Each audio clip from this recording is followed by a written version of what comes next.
रूस और यूक्रेन के बीच जारी महाजंग को शुरू हुए 2.5 महीने बीत चुके हैं, लेकिन अभी भी इस जंग के रुकने के आसार नजर नहीं आ रहे। और जंग के दौरान यूक्रेन के राष्ट्रपति हैं ज़ेलेंस्की, उन्होंने रूस पर एक संगीन आरोप भी लगाया है। राष्ट्रपति ज़ेलेंस्की का आरोप है कि रूसी सेना यूक्रेन के 5 लाख लोगों को जबरन अपना बंदी बना चुकी है, रूस के दूर दराज इलाकों में भेज चुकी है। यूक्रेन का दरअसल आरोप है कि रूसी सेना एक सोची समझी साजिश के तहत यूक्रेन के नागरिकों को बंदी बनाकर रूस भेज रही है।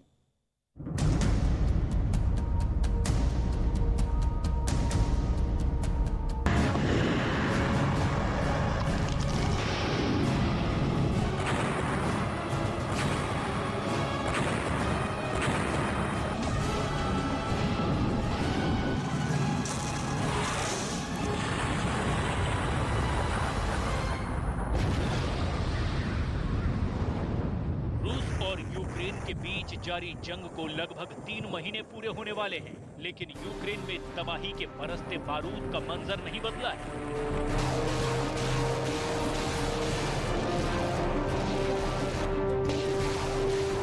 इतना ही नहीं, यूक्रेन के शहरों पर रूसी सेना के मिसाइल हमलों का सिलसिला भी लगातार जारी है। मगर इतने दिन बाद भी युद्ध किसी अंजाम पर नहीं पहुंचा है। रूस और यूक्रेन एक दूसरे को भारी नुकसान पहुंचाने का दावा कर रहे हैं। ये एक मकान है, वो भी पूरी तरीके से उसको किस तरीके से निशाना बनाया गया है। और यहाँ पर देखिए एक परिवार है, वो भी डॉक्टर विजय हमारे साथ हैं। डॉक्टर विजय, जरा पूछे उनसे कि ये दरअसल क्या कर रहे हैं। एक परिवार है जो गड्ढा भरा है, मुझे लग रहा है कि यहाँ पर कोई गोला दागा गया होगा। अब यह परिवार है वो अभी गड्ढा भर रहा है। पता है क्या हो रहा है? ये रॉकेट यहाँ पे आके गिरा था। रॉकेट काफी गहरा गड्ढा था। ये स्कूल का मेरी तरफ गुबिना विला, हाँ बता नहीं सकते, लेकिन काफी गहरा गड्ढा था यहाँ पे। ये मकान भी उसी में ध्वस्त हुआ है, 1.5-2 मीटर के आसपास। ओके, तो ये रॉकेट गिरा था जो परिवार बता रहा है। देखिए और किस तरीके की हालत यहाँ पर रही। ये मकान भी गिरा दिया गया है।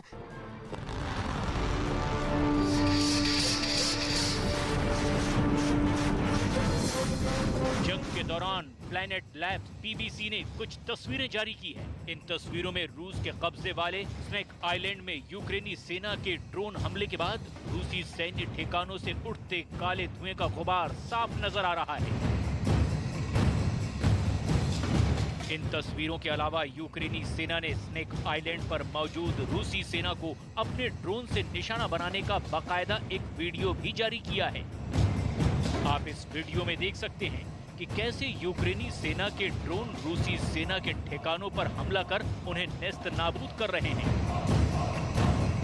न्यूज़ 18 इंडिया उस जगह पर पहुंचा है जहां पर रूस ने अपना बेस बनाया था और लगातार जो कीव कहे, इरपिन कहे, बूचा कहे, होस्टोमल कहे, वहां पर लगातार शेलिंग की जा रही थी। ये यहाँ पर तस्वीरें देखिए, ये जो पेड़ आपको जले हुए लग रहे हैं वो पूरे यहाँ पर, चूंकि यूक्रेन की सेना की ओर से भी जहाँ पर यहाँ बम गोले बरसाए जा रहे थे, और उसके बाद ये पेड़ की हालत देख लीजिए पूरा। वहाँ से कैमरामैन पंकज तोमर आपको वहाँ से तस्वीरें दिखाएंगे कि ये पूरा बेस उन्होंने रूसी सेना ने बनाया था। और ये दरअसल एक फार्म, वहाँ पर फार्म है, वहाँ पर फार्म के अंदर जो कुछ लोग थे उनको उन्होंने बंधक बनाया था। और इसी जगह पर वो रूसी सेना लगातार उन जगहों पर हमले करती रही थी।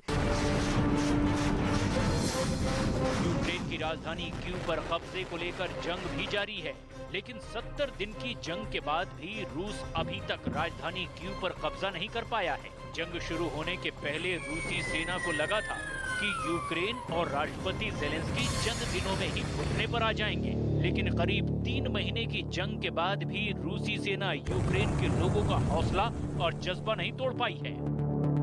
शायद यही वजह है कि कीव के लड़ाकों और इसी हौसले और जज्बे को देखकर पूरी दुनिया उनकी मुरीद बन चुकी है। आलम यह है कि अब रूसी सेना कीव से पीछे हटकर उस पर मिसाइल हमले कर रही है।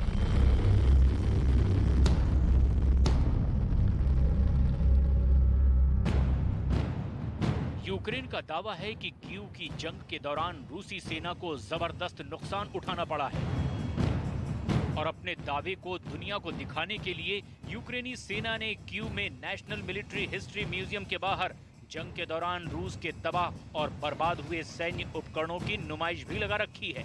इस नुमाइश के जरिए यूक्रेनी सेना पूरी दुनिया को ये भी दिखाने की कोशिश कर रही है कि रूस चाहे कीव पर कितनी भी बमबारी कर ले, लेकिन वो उनके सामने घुटने नहीं टेकेंगे।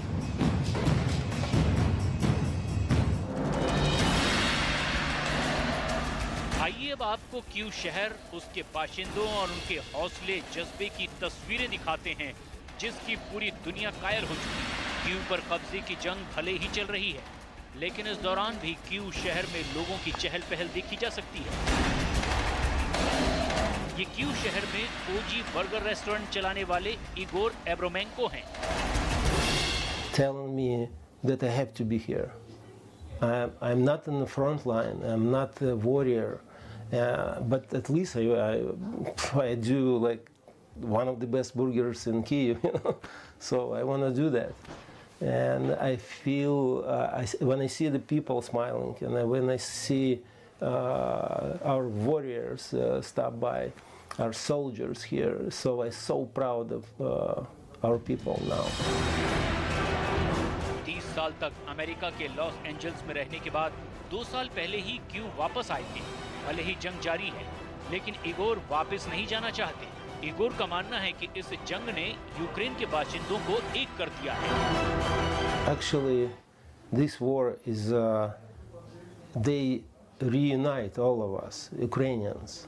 I wasn't feel like 100% Ukrainian before the war. It's strange things happening now, and now I want to talk in Ukrainian language. I start learning Ukrainian, and I feel like I'm 100% belong here. My land, my people, air, and everything here is comfortable. शायद Kyiv के लड़ाकों के इसी जज्बे की वजह से रूसी सेना अभी तक कीव पर कब्जा नहीं कर पाई है। यूक्रेन के लोगों के इसी जज्बे को सलाम करते हुए जर्मनी और स्लोवाकिया ने इकट्ठे ये ऐलान किया है कि वो यूक्रेन को रूस के खिलाफ जंग के लिए अपनी हौवित्जर तोपें देंगे।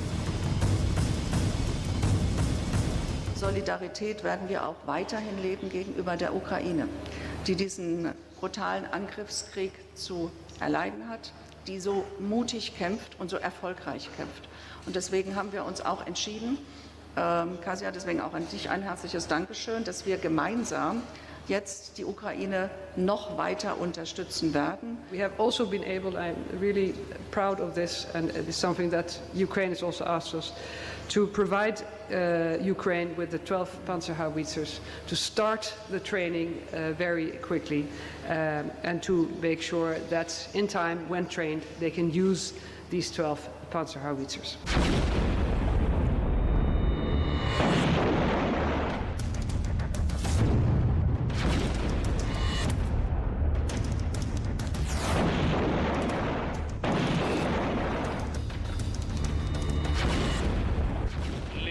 जैसे जैसे 9 मई की तारीख पास आती जा रही है, एक अनजाना सा खौफ पूरे यूक्रेन में पसरता जा रहा है।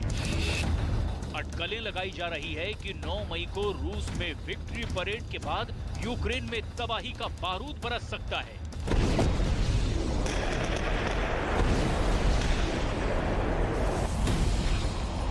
पर मंडराते इस खतरे को कम करने के लिए यूक्रेन के राष्ट्रपति व्लादिमीर ज़ेलेंस्की ने अब जर्मनी के चांसलर ओलाफ शोल्ज को 9 मई के दिन यूक्रेन आने का निमंत्रण दिया है। राष्ट्रपति ज़ेलेंस्की के मुताबिक अगर ओलाफ शोल्ज 9 मई को कीव आते हैं तो विश्व राजनीतिक पटल पर इसके बड़े मायने होंगे। Olaf Scholz, I think Chancellor Scholz, for him we need. He's invited. The invitation is open. It's been for some time now. He's invited to come to Ukraine. He can make this very powerful political step to come here on the 9th of May to Kyiv. I am not explaining the significance. I think you are cultured enough to. अज़ोवस्ताल पूरी तरह लहूलुहान है। चारों तरफ सिर्फ मातम का ऐसा मंजर जो ना अब तक देखा गया था, ना सुना गया था। जंग की ऐसी दास्तान जो सदियों अज़ोवस्ताल के बाशिंदे सुनाएंगे। अज़ोवस्ताल की लड़ाई की ये तस्वीरें आज या सिर्फ कल की नहीं हैं, हफ्ते से ज्यादा गुजर गए। अज़ोवस्ताल लगातार चल रहा है। रूसी सेना ने अज़ोवस्ताल स्टील प्लांट और बंदरगाह को पूरी तरह से घेरा हुआ है। वहीं स्टील प्लांट के सुरंग में सैकड़ों लोग अपनी जान बचाने के लिए छिपे हुए हैं। खबर ये भी है कि मारियापुल में रूसी सेना द्वारा घेरे गए इस बंदरगाह के सुरंग से अब तक 11 बच्चे समेत 50 लोगों को सुरक्षित बाहर निकाला गया है। खबर ये भी है कि स्टील प्लांट के कैंपस में ज़ेलेंस्की के लड़ाके मारियापुल के एक रणनीतिक बंदरगाह को रूसी सेना के कब्जे से बचाने के लिए डटे हुए हैं। ये जो तस्वीर आप देख रहे हैं, ये स्टील प्लांट की है, उसी स्टील प्लांट की जो यूक्रेन की आर्थिक ताकत का अटूट हिस्सा है, लेकिन अब टूट टूट कर बिखर रहा है। अज़ोवस्ताल उसी मारियापुल का हिस्सा है जहां खूनी जंग अब और तेज हो गई है। इसके पीछे की वजह बताई जा रही है कि रूस जल्द से जल्द शहर में मौजूद अंतिम यूक्रेनी मोर्चे को जीतकर अब देश के रणनीतिक रूप से बेहद महत्वपूर्ण बंदरगाह पर कब्जा करना चाहता है। रूसी सेना के हमलों से मारियापुल शहर पूरी तरह से खंडहर में तब्दील हो चुका है। जगह जगह मलबा दिख रहा है, ऊंची ऊंची इमारतों से धुआं उठता दिख रहा है। पूरा शहर इस कदर बर्बाद हो चुका है कि इसे पहले वाला शहर बनाने में कई साल लग जाएंगे। हालांकि खंडहर बन चुके शहर में आज भी रूसी सेना द्वारा बम और मिसाइल से हमले जारी हैं।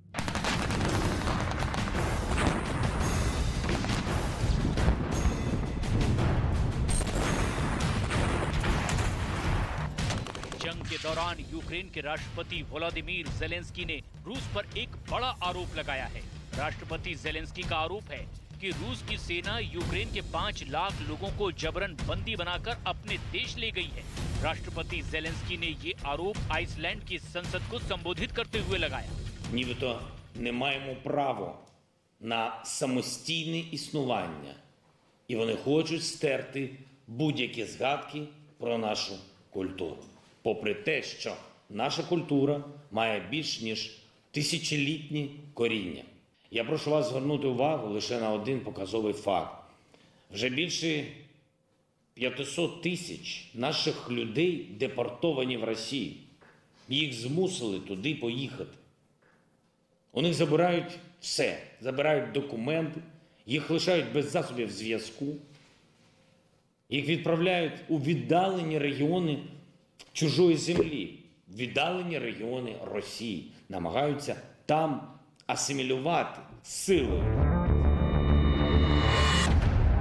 फिलहाल कोई नहीं जानता कि रूस और यूक्रेन के बीच जारी जंग अभी कितनी लंबी चलेगी, लेकिन रक्षा विशेषज्ञों का मानना है कि जब तक ये जंग रुकेगी, शायद तब तक यूक्रेन पूरी तरह से बर्बाद और तबाह हो चुका होगा।